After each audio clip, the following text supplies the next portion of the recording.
Hello guys, नमस्ते। आज फिर से आपके सामने एक बार हाजिर।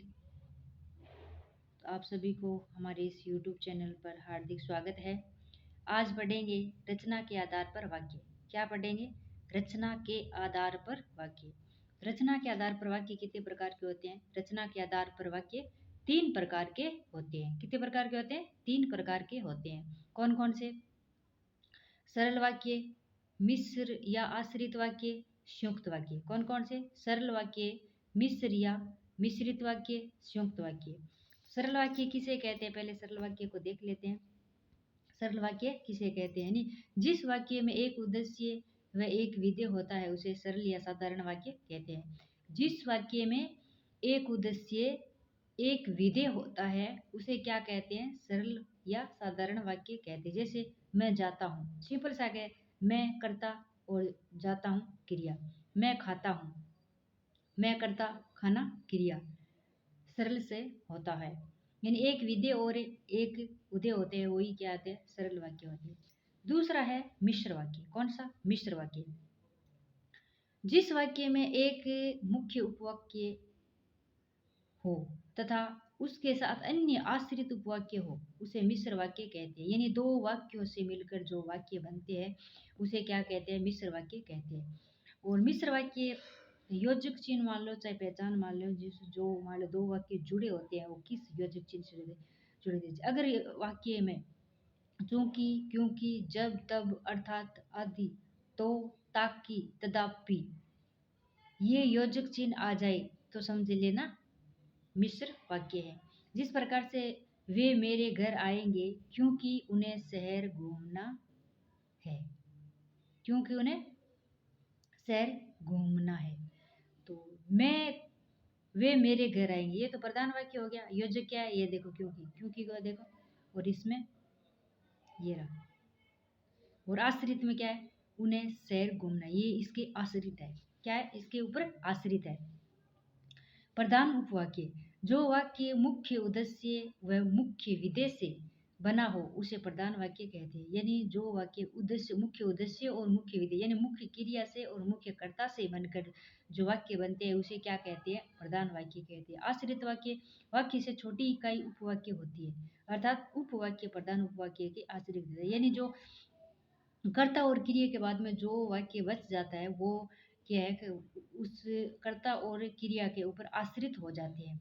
तो आश्रित वाक्य या मिश्र वाक्य भी कितने प्रकार के हैं? तीन प्रकार के हैं। आश्रित या मिश्रित वाक्य भी कितने प्रकार के? तीन प्रकार के होते हैं। जिस प्रकार से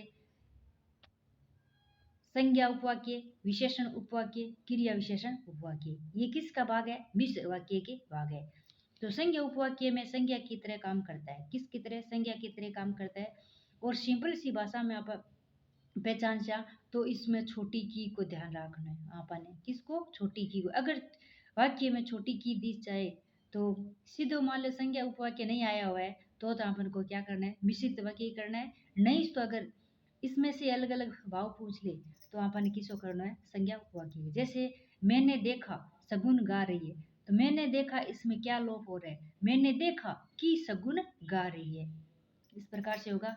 और आगे विशेषण उपवाक्य देखते हैं। विशेषण उपवाक्य वाक्य में कर्ता अथवा कर्म या संज्ञा सर्वनाम की विशेषता बताते हैं उसे क्या कहते हैं? विशेषण कहते हैं। यानी जो वाक्य में कर्ता या कर्म की या संज्ञा सर्वनाम की जो विशेषता बताते हैं उसे क्या कहते हैं? विशेषण उपवाक्य कहते हैं। योजक चिन्ह क्या है विशेषण के?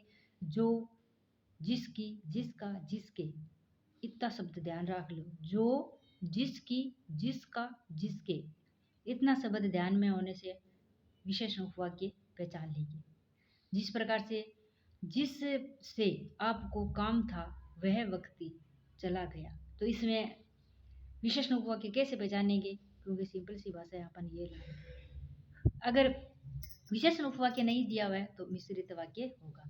क्रिया विशेषण, क्रिया विशेषण उपवाक्य, जो वाक्य में क्रिया की विशेषता बताते हैं उसे घटित होने या स्थान, दिशा, कारण, परिणाम, रीति आदि होते हैं उसे क्या कहते हैं? क्रिया विशेषण कहते हैं। यानी क्रिया विशेषण जो अव्यय के ही भाग है, जो इसमें घटित होने के या दिशा या मान लो कोई कारण है या परिणाम है, ये उस वाक्य में परिवर्तित हो जाते हैं तो इसे क्रिया विशेषण वाक्य कहते हैं। और इसके योजक चिन्ह है यदि, जहाँ, जैसे, यद्यपि, क्योंकि, जब, तब।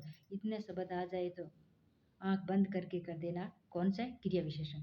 अगर क्रिया विशेषण नहीं है तो अपन क्या करना, मिश्रित वाक्य। तो मिश्रित वाक्य अपन ने पढ़ लिया। अब संयुक्त वाक्य पढ़ते हैं। कौन से, क्योंकि रचना के आधार पर 3 वाक्य थे, रचना के आधार पर 3 वाक्य थे। सरल वाक्य पढ़ लिया, मिश्रित वाक्य पढ़ लिया। अब संयुक्त वाक्य पढ़ते हैं। संयुक्त वाक्य जिस वाक्य में 2 या 2 से अधिक साधारण वाक्य या प्रधान उपवाक्य या समान अधिकरण उपवाक्य किसी संयोजक शब्द से जुड़ा होता हो उसे क्या कहते हैं, संयुक्त वाक्य कहते हैं। संयुक्त सीधी सी सरल सी भाषा है कि जिस वाक्य में 2 या 2 से अधिक वाक्य हो और अलग होने के भाव का बोध हो या किसी योजक चिन्ह से जुड़ा हुआ हो उसे संयुक्त वाक्य कहते हैं। संयुक्त वाक्य कहते हैं तथा, एवं, या, अथवा, और, परंतु, लेकिन, किंतु, बल्कि, अंत आदि योजक चिन्ह होते हैं। अलग होने का भाव होता है। क्या होता है, अलग होने। जिस प्रकार से भरत आया किंतु भूपेंद्र चला गया, यानी भरत तो आ गया लेकिन भूपेंद्र क्या, चला गया। तो इस प्रकार से अपन वाक्य रचना के आधार पर पढ़ लिया, क्योंकि रचना के आधार पर कितने पढ़े थे, 3 पढ़े थे। कौन कौन से, सरल वाक्य, मिश्रित वाक्य और संयुक्त वाक्य। सरल वाक्य में सिंपल सी बात है, एक कर्ता और क्रिया 2 होगा। और मिश्रित वाक्य में योजक चिन्ह से जुड़ा होगा। और संयुक्त वाक्य में 2 या 2 से अधिक वाक्य होंगे और अलग होने का भाव होगा। इस प्रकार से कल फिर मिलेंगे एक बार फिर से। तब तक के लिए नमस्कार। जय हिंद, जय भारत।